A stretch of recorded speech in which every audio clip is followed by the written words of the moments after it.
हम जब भी किसी चीज पर कोई दांव या बेट लगाते हैं तो उसमें सिर्फ दो बातें होती हैं, एक या तो हम जीतते हैं और दूसरी या तो हम हार जाते हैं।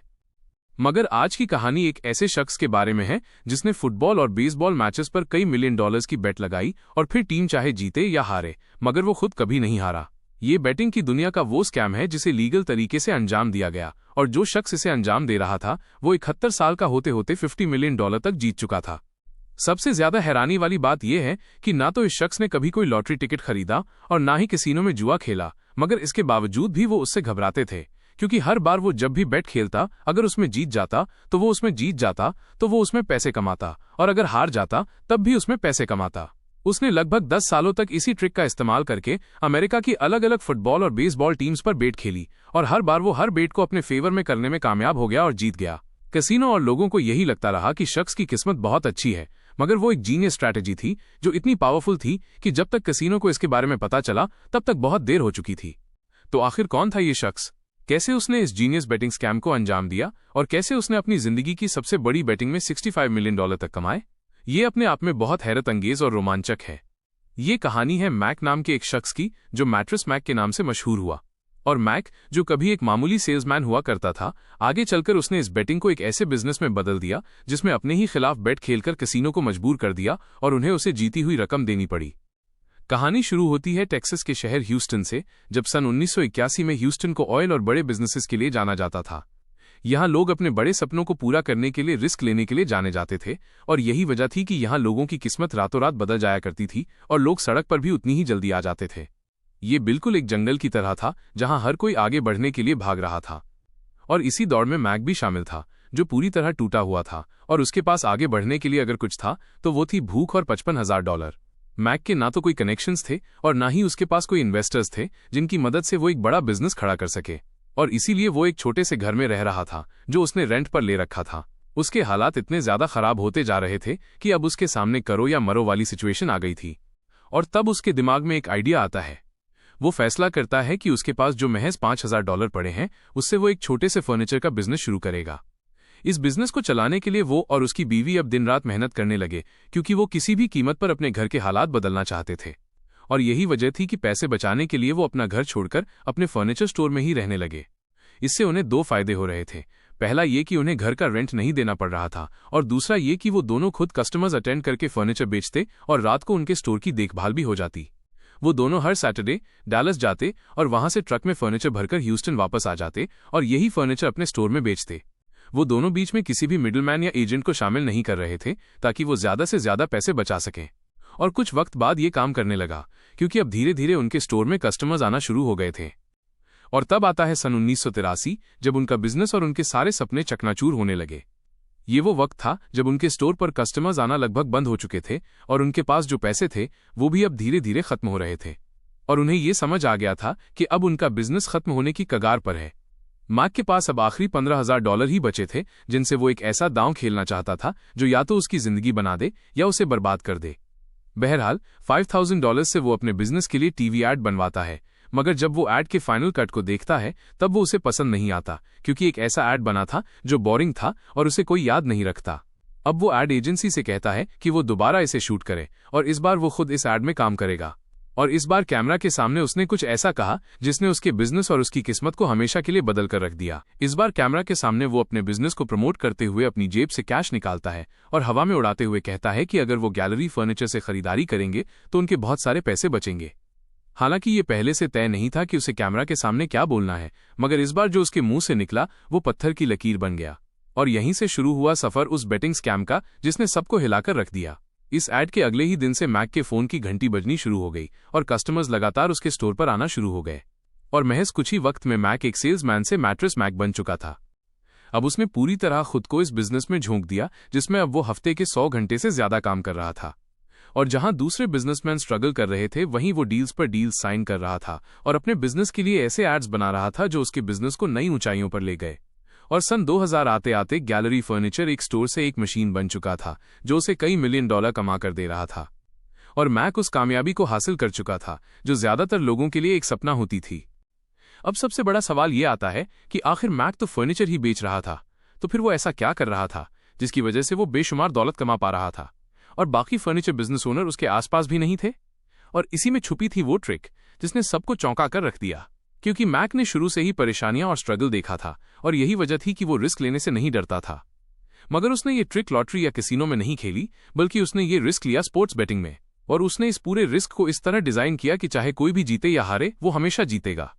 हालांकि मैक ने शुरुआत तो बहुत छोटे पैमाने पर की थी, मगर चूंकि अब इस ट्रिक से उसने पैसे कमाना शुरू कर दिए थे और इसी दौरान मैक की नजर एक ऐसे बेटिंग लूपहोल पर पड़ी जिसके बारे में लास वेगस के किसी कैसीनो ने ही कभी सोचा और ना ही सुना। अब चलते हैं उस ट्रिक की तरफ जिसका इस्तेमाल करके मैक ने बेशुमार दौलत कमाई और लोगों को ये सोचने पर मजबूर कर दिया कि क्या ऐसा भी हो सकता है। जहां ज्यादातर लोग रिस्क लेकर गैम्बलिंग करते हैं या बेट लगाते हैं और फिर ये उम्मीद करते हैं कि वो ये दांव जीत जाएं, मगर ऐसा कभी नहीं होता, क्योंकि चाहे कैसीनो हो या बेटिंग हाउसेज, उन सभी को इस तरह डिजाइन किया जाता है कि उसमें दांव लगाने वाला ही हारता है और खाली हाथ वापस लौटता है। मैक भी ये बात बहुत अच्छी तरह जानता था और इसीलिए उसने बेट्स खेलने का एक नायाब तरीका निकाला। बात है सन 1992 की, जब American football team Houston Texans अपने टॉप पर खेल रही थी और यहीं पर मैक को एक मौका दिखाई देता है जिसमें वो महज बेट ही नहीं लगा सकता था, बल्कि वो इस गेम के पूरे मायने बदलने वाला था। इस बेट की शुरुआत करते हुए वो सबसे पहले अपने फर्नीचर स्टोर पर एक प्रमोशनल ऐड चलाता है जिसमें यह ऑफर था कि ह्यूस्टन टेक्सन्स फुटबॉल टीम अगर 10 मैचेस जीत जाती है तो हर $55,000 का फर्नीचर खरीदने वाले कस्टमर को $3,000 रिफंड कर दिया जाएगा। क्योंकि ये एक बेहतरीन ऑफर था जिसमें कस्टमर्स को 60% अमाउंट वापस मिल रहा था और इसी वजह से मैक के स्टोर के बाहर कस्टमर्स की लाइन लग गई, क्योंकि उन सभी का यही मानना था कि ह्यूस्टन टीम बहुत स्ट्रांग है और वो आसानी से 10 मैच जीत जाएगी। इस ऑफर की वजह से मैक के स्टोर की सेल्स आसमान छूने लगी और महज कुछ ही दिनों में वो कई $1 मिलियन की सेल्स कर चुका था। मगर अब सबसे बड़ा सवाल ये आता है कि अगर ह्यूस्टन टीम लगातार 10 मैच जीत गई तो उसे हर कस्टमर को $3,000 लौटाने पड़ेंगे और ये उसके लिए बहुत बड़ा नुकसान साबित हो सकता था। ज्यादातर कस्टमर्स को यही लग रहा था कि मैक ने ये ऑफर निकालकर खुद का नुकसान कर लिया है, मगर वो सभी इस बात से बेखबर थे कि मैक ने बहुत पहले इसकी तैयारी कर रखी थी। अब आती है मैक की सीक्रेट स्ट्रैटेजी जिसका नाम था हेजिंग। और इसी हेजिंग का इस्तेमाल करके उसने जो भी पैसे कस्टमर्स से लिए थे उसके आधे पैसों को ह्यूस्टन टेक्सन्स टीम की जीत पर लगा दिया। ये बिल्कुल एक इंश्योरेंस की तरह था जिसमें अगर टेक्सन्स टीम हार जाती है तो उसे कस्टमर्स को कोई पैसे वापस नहीं करने पड़ेंगे, और अगर टेक्सन्स टीम जीत जाती है तो टीम की बेट पर जो पैसे वो जीतेगा वही पैसे वो कस्टमर्स को रिफंड कर देगा। उसने इस पूरी बेट को इस तरह डिजाइन किया था कि अगर टेक्सन्स टीम हारती भी है तो उसे बेट में हारी हुई रकम ही देनी पड़ेगी और हर सेल्स में कमाए $2,000 अब भी उसकी जेब में ही रहने वाले थे। ये उसके लिए दो तरफा जीत थी, फिर चाहे टीम जीते या हारे। और मैक इसी ट्रिक की वजह से पूरे सिस्टम से कई सालों तक बखूबी खेल रहा था। अब वो अपनी स्ट्रैटेजी को और बेहतरीन बनाते हुए सुपर बोल, सीरीज, मार्च मैडनेस और इस तरह के हर टूर्नामेंट के दौरान ऑफर निकालता और अपने ही खिलाफ बेट लगाकर लाखों डॉलर्स कमाता। धीरे धीरे उसने स्पोर्ट्स बेटिंग को एक बिजनेस में बदल दिया था, जिसकी वजह से उसका कॉन्फिडेंस दिन ब दिन बढ़ता ही जा रहा था। और इसी ओवर कॉन्फिडेंस की वजह से एक दिन उससे वो गलती हो जाती है जिसकी वजह से उसे कई $1 मिलियन का नुकसान उठाना पड़ा। अब तक सन 2002 आ चुका था और नेशनल फुटबॉल लीग का 36वां सुपर बोल होने वाला था जिसमें सियाटल सीहॉक्स और डेनवर ब्रोंकोज आमने सामने थे। वो बेशुमार दौलत कमा सकता था। इस बार भी वो पहले की तरह एक प्रमोशनल ऑफर निकालता है, मगर इस बार कस्टमर्स को $6,000 का फर्नीचर खरीदना था और अगर सियाटल सीहॉक्स की टीम जीत जाती है तो उन्हें $3,000 यानी 50% का रिफंड मिल जाएगा। क्योंकि इस बार डेनवर ब्रोंकोज सभी की हॉट फेवरेट टीम थी, क्योंकि उन्होंने हाल में एक टूर्नामेंट जीता था और ज्यादातर गेम एनालिस्ट और प्रिडिक्शन करने वालों का भी यही मानना था कि इस बार डेनवर ब्रोंकोज ही जीतेगी। और इसीलिए मैक को भी गुमान में भी नहीं था कि सियाटल सीहॉक्स भी जीत सकती थी। अपने इसी कॉन्फिडेंस के चलते पहली गलती उससे ये हुई कि उसने सियाटल सीहॉक्स की जीत पर कस्टमर्स को रिफंड देने का वादा किया, और दूसरी गलती ये हुई कि उसने इस बार अपनी बेट को हेज नहीं किया, क्योंकि उसका मानना था कि डेनवर ब्रोंकोज जीत जाएगी और वो पूरे पैसे जीत जाएगा। पहले की तरह अगर वो अपने ही खिलाफ बेट लगाता तो सियाटल सीहॉक्स के जीतने पर वो बेटिंग अमाउंट जीत जाता और उन पैसों से कस्टमर्स को रिफंड कर देता, और अगर सीहॉक्स हार जाती तो उसे बेट में $3,000 पर सेल्स का ही नुकसान होता और बाकी $3,000 उसकी जेब में ही रहते। इस बार मैक बिना किसी सेफ्टी के ब्लाइंड खेल रहा था और जैसे ही मैच शुरू हुआ उसे ये एहसास हो गया कि उससे बहुत बड़ी गलती हो गई है। मैच शुरू हुए अभी 12 सेकंड्स ही हुए थे कि तभी चीजें मैक के खिलाफ होने शुरू हो गई और आधा मैच होते होते स्कोर था 22 बनाम 0। उस वक्त की स्ट्रांग टीम्स में से एक और सबकी फेवरेट डेनवर ब्रोंकोज महज हार ही नहीं रही थी, बल्कि उन्हें बहुत शर्म का सामना भी करना पड़ रहा था, क्योंकि 22 गोल्स के अगेंस्ट वो एक भी गोल नहीं कर पाए थे। मैक अपने घर पर बैठकर टीवी पर यह मैच देख रहा था और उसके पूरे बदन से पसीने छूट रहे थे और उसे ये समझ आ चुका था कि ये महज नुकसान नहीं है, बल्कि अब उसकी बर्बादी का वक्त शुरू हो चुका है। मैच खत्म होते होते सियाटल सीहॉक्स का स्कोर था 43 और डेनवर ब्रोंकोज का 8, और मैक अब तक $8 मिलियन हार चुका था। इस नुकसान की भरपाई ने मैक को पूरी तरह तोड़ कर रख दिया, क्योंकि मैक सिर्फ गेम ही नहीं हारा था बल्कि उसने पूरा कंट्रोल खो दिया था। और सीहॉक्स टीम के जीतने पर उसे हर कस्टमर को 50% अमाउंट रिफंड करना पड़ा। इस प्रमोशन में लगभग 2700 कस्टमर्स ने हिस्सा लिया था और हर कस्टमर का रिफंड अमाउंट मिलाकर $8 मिलियन मैक को वापस करने पड़े। और चूंकि इस बार उसने अपनी बेट को हेज भी नहीं किया था, इसीलिए इस बार उसे ये पूरे पैसे अपनी जेब से ही भरने पड़े। मैक की परेशानी यहीं खत्म नहीं हुई, क्योंकि जब टैक्स फाइल करने का वक्त आया तब उसके सामने एक और नई मुसीबत आकर खड़ी हो गई, क्योंकि मैक ने 2700 कस्टमर्स से लगभग $16 मिलियन की सेल्स जनरेट की थी और ये सारी सेल्स एक नंबर में बिलिंग से की गई थी, जिसकी वजह से उस पर इस पूरी सेल्स के टैक्स का भी बोझ आ गया था। इस बार मैक 3 तरफ से फंस चुका था और $8 मिलियन जो उसने कस्टमर्स को वापस किए थे वो अब टैक्स मिलाकर लगभग $11 मिलियन का नुकसान बन चुका था। और इस तरह मैक अपने करियर की सबसे बड़ी फाइनेंशियल मिस्टेक को अंजाम दे चुका था। मैक की जगह कोई दूसरा शख्स होता तो वो इस रास्ते को हमेशा के लिए छोड़ देता, मगर मैक उन लोगों में से नहीं था जो अपने नुकसान को पकड़कर बैठ जाए, और वो अपने नुकसान से सीखता है और एक नई शुरुआत करने का फैसला करता है। बहरहाल उसी रात वो उन पैसों की रिसीट को देखने लगता है जो पैसे उसने कस्टमर्स को वापस किए थे, और तभी वो फैसला करता है कि अब वो कोई भी बेट बिना हेजिंग के नहीं खेलेगा और अब कभी भी किसी भी टीम पर आंख बंद करके भरोसा नहीं करेगा और अपने बनाए रूल्स के खिलाफ कभी नहीं जाएगा। और यही वो वक्त था जब वो एक गैम्बलर से एक मास्टरमाइंड बन चुका था। इस हार से उसने एक बहुत बड़ा सबक सीखा था और इसी सबक की वजह से वो बेटिंग के इतिहास की सबसे बड़ी बेट जीतने में कामयाब हुआ। $11 मिलियन का नुकसान उठाने के बाद अब मैक किसी भी कीमत पर रुकने वाला नहीं था, और इसीलिए इस बार वो महज जीतना ही नहीं चाहता था बल्कि इस बार वो अपनी हार का बदला भी लेना चाहता था। 2002 में की गई गलती उसे बार बार परेशान कर रही थी और उसे सबसे ज्यादा इसी बात का दुख था कि उसने अपने रूल्स को तोड़ा और अपने इमोशंस को खुद पर हावी होने दिया, और यही वो गलती थी जो वो दोबारा नहीं करने वाला था। बहरहाल मैक अब एक बोर्ड पर कुछ नंबर्स लिखना शुरू करता है और सारे कैलकुलेशंस और सारी प्लानिंग करने के बाद वो अपनी स्ट्रैटेजी को और बेहतरीन बनाने पर काम करने लगता है। वो इस बात पर खास ध्यान दे रहा था कि अब उसके प्लान में कोई कमी न रह जाए, और अब वो एक परफेक्ट प्लान और परफेक्ट रूल्स के साथ पूरी तरह तैयार था। मैक को $11 मिलियन का नुकसान उठाए अब 3 साल बीत चुके थे और इस दौरान स्पोर्ट्स बेटिंग की दुनिया भी काफी बदल चुकी थी, और यही वजह थी कि इस बार मैक फुटबॉल के बजाय बेसबॉल पर दांव खेलने का फैसला करता है। इस बार बेसबॉल में ह्यूस्टन एस्ट्रोज टीम वर्ल्ड टूर्नामेंट के फाइनल में पहुंच गई थी, जहां उसका सामना लॉस एंजलिस डॉजर्स से होने वाला था, और यहीं पर मैक को फिर से एक सुनहरा मौका दिखाई देता है जहां वो अब तक की अपनी सबसे बड़ी बेट खेलने वाला था। इस बार वो अपने स्टोर गैलरी फर्नीचर में फिर से एक प्रमोशन ऐड चलाता है, और इस बार जो ऑफर था वो ये था कि अगर ह्यूस्टन एस्ट्रोज टीम जीत जाती है तो जो भी कस्टमर उसके स्टोर से $10,000 का सामान खरीदेगा उसे $55,000 रिफंड कर दिए जाएंगे। इस बार अपनी पिछली गलती को ना दोहराते हुए उसने पहले से ही अपनी बेट को हेज कर दिया था और ह्यूस्टन एस्ट्रोज की जीत पर कई मिलियन डॉलर्स लगा दिए थे, और अगर ह्यूस्टन एस्ट्रोज हार जाती तो उसे कस्टमर को कोई पैसे नहीं देने पड़ते, और अगर जीत जाती तो बेट की जीती हुई रकम से कस्टमर को रिफंड कर देता, और वो भी आधा। इस बार भी स्ट्रैटेजी पहले की तरह सेम ही थी, मगर इस बार मैक पूरे कंट्रोल के साथ खेल रहा था, और जब ह्यूस्टन ने ट्रॉफी जीती तब वो भी बेट जीत गया, और कस्टमर्स को रिफंड देने के बाद भी उसके पास इतने पैसे थे जिसने उसकी जिंदगी बदल कर रख दी। इस बार मैक ने एक इतिहास बना दिया था, और इससे यह साबित हो चुका था कि महज लक नहीं है बल्कि उसकी फूल प्रूफ स्ट्रैटेजी है जो बेहतरीन तरीके से काम कर रही है। इस प्रमोशनल ऐड का एक फायदा यह भी हुआ कि उसका फर्नीचर स्टोर बहुत मशहूर होता चला गया, और एक ही प्रमोशन ऐड से वो उतनी सेल्स निकाल लेता जितनी दूसरे शॉप ओनर्स साल भर में भी नहीं कर पाते थे, और हेजिंग के बाद फिर चाहे कोई भी टीम जीते या हारे पैसे उसकी जेब में ही आने थे। अब मैक इसी स्ट्रैटेजी के साथ NBA फाइनल्स, केंटकी डर्बी, मार्च मैडनेस और हर बड़े मैच पर यह प्रमोशन ऐड चलाने लगा, और ये पूरा प्रोसेस अलग अलग स्टेप्स में बहुत सिस्टमैटिक होता था। सबसे पहले स्टेप में प्रमोशन ऐड को लॉन्च किया जाता, दूसरे स्टेप में कई मिलियन डॉलर की सेल्स की जाती, और तीसरे स्टेप में मैक खुद अपने ही अगेंस्ट उस टीम पर बेट लगाता जिसके जीतने पर कस्टमर्स को पैसे रिफंड करने होते थे। क्योंकि वो सारी बेट्स लास वेगस के कैसीनो में लगाता था, इसीलिए उनका मानना था कि उन्होंने आज तक किसी भी प्लेयर को इस तरह खेलते नहीं देखा जैसे मैक खेल रहा था। बहरहाल अब सन 2015 आ चुका था, और इस बार मैक ने वो किया जिसके बारे में कभी किसी ने नहीं सोचा। इस बार भी वर्ल्ड सीरीज फाइनल था जिसमें ह्यूस्टन एस्ट्रोज और वॉशिंगटन नेशनल्स के बीच मैच होने वाला था, और इस बार मैक अपनी जिंदगी का सबसे बड़ा दांव खेल देता है। इस बार उसने ये एड कैंपेन महज ह्यूस्टन में ही नहीं चलाया बल्कि अमेरिका के अलग अलग शहरों जैसे मिसिसिपी, न्यू जर्सी और नेवाडा में भी एक कैंपेन चलाया, जिसकी वजह से उसके स्टोर की सेल्स इतनी ज्यादा बढ़ गई कि वो महज कुछ ही दिनों में $22 मिलियन का फर्नीचर बेचने में कामयाब हो गया।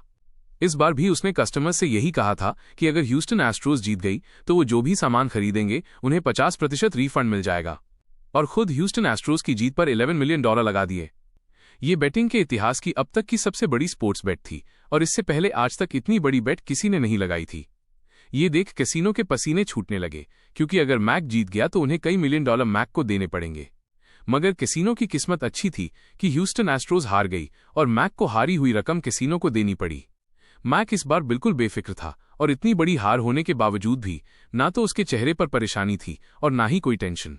क्योंकि जो हारी हुई रकम वो कैसीनो को देने वाला था वो कस्टमर्स का 50% रिफंड अमाउंट था और उसके बाद भी उसके पास 11 मिलियन डॉलर बचने वाले थे।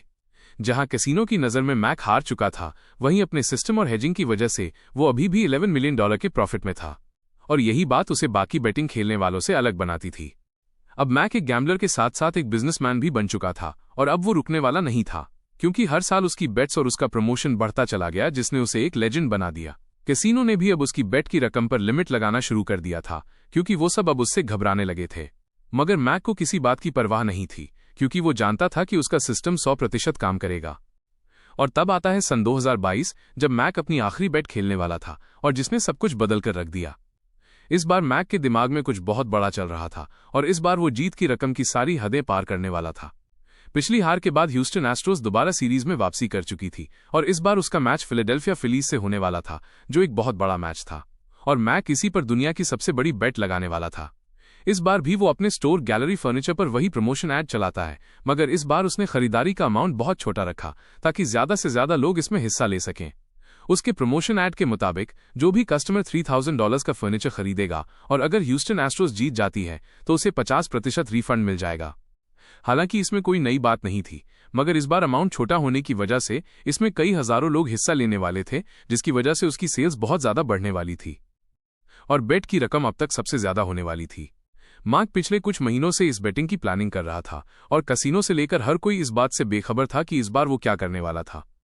जहां ज्यादातर लोगों का ध्यान गेम पर था, वहीं मैक का ध्यान सिर्फ नंबर्स पर था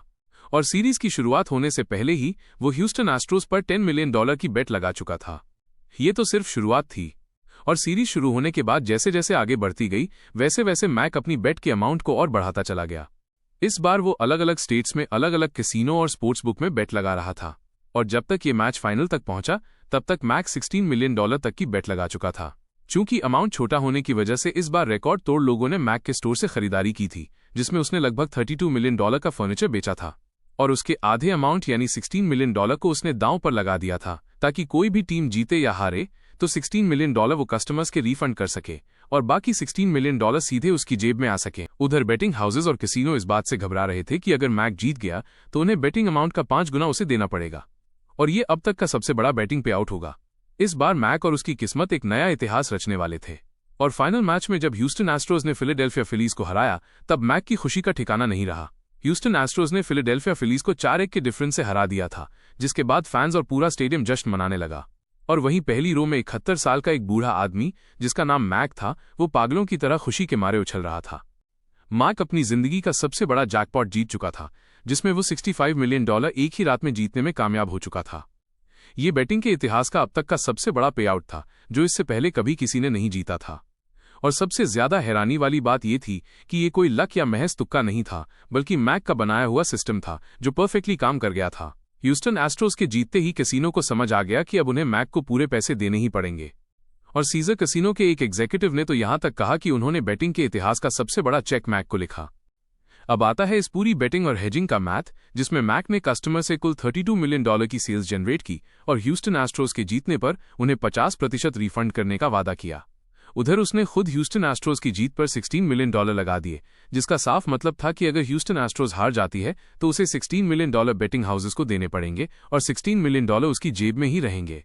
मगर वहीं अगर ह्यूस्टन एस्ट्रोज जीत जाती है तो उसे $16 मिलियन का 5 गुना यानी $65 मिलियन मिलेगा, जिसमें से कस्टमर्स को $16 मिलियन लौटाकर $49 मिलियन उसके पास आएंगे। ये एक परफेक्ट प्लान था जिसमें मैक हर तरफ से जीत रहा था, क्योंकि कस्टमर को रिफंड करने पर भी उसके स्टोर का प्रमोशन हो रहा था और बाकी दिनों में भी उसके कस्टमर्स बढ़ते ही जा रहे थे। क्योंकि ये बेट्स अलग अलग कैसीनो में लगाई गई थी, इसलिए लगभग 7 से 8 कैसीनो को ये रकम मैक को देनी पड़ी और उन्होंने मैक के अपने कैसीनो में बेट लगाने पर भी बैन लगा दिया, क्योंकि कैसीनो और बेटिंग हाउसेस को इतनी बड़ी रकम हारने की आदत नहीं होती है, क्योंकि वो पूरे सिस्टम को इस तरह डिजाइन ही करते हैं कि खेलने वाला कभी नहीं जीतता। मगर मैक ने सभी को गलत साबित कर दिया और वो रकम जीतने में कामयाब हुआ, जो कई लोगों के लिए एक सपना होती है। मैक की जगह कोई दूसरा शख्स होता तो $65 मिलियन जीतने के बाद वो एक आराम की जिंदगी बिताता। मगर मैक दूसरों से बिल्कुल अलग था, क्योंकि अब वो पैसों के लिए नहीं बल्कि ये साबित करने के लिए खेल रहा था कि उसके बनाया सिस्टम और स्ट्रैटेजी परफेक्ट काम कर रही है। और इन बेट्स को जीतकर उसे एक किक मिल रही थी। इस जीत के बाद मैक ने अपनी बेट्स की रकम को और डबल कर दिया और सन 2023 में उसने फिर से एक एड प्रमोशन चलाया जिसमें उसने कई $मिलियन कमाए और इस बार जीती हुई रकम थी $50 मिलियन। ये थी कहानी एक ऐसे शख्स की जिसने अपने फर्नीचर स्टोर को पैसे बनाने वाली मशीन में बदल दिया और ऐसे सिस्टम को ठगा जो खुद दूसरों को ठगता था। आपको ये कहानी कैसी लगी कमेंट सेक्शन में लिखकर जरूर बताएं। ये तो सिर्फ शुरुआत है, असली कहानियां अभी बाकी हैं। ऐसे ही अनोखे किस्से चाहते हो तो द यूनिक को सब्सक्राइब करना मत भूलना। मिलते हैं नेक्स्ट वीडियो में।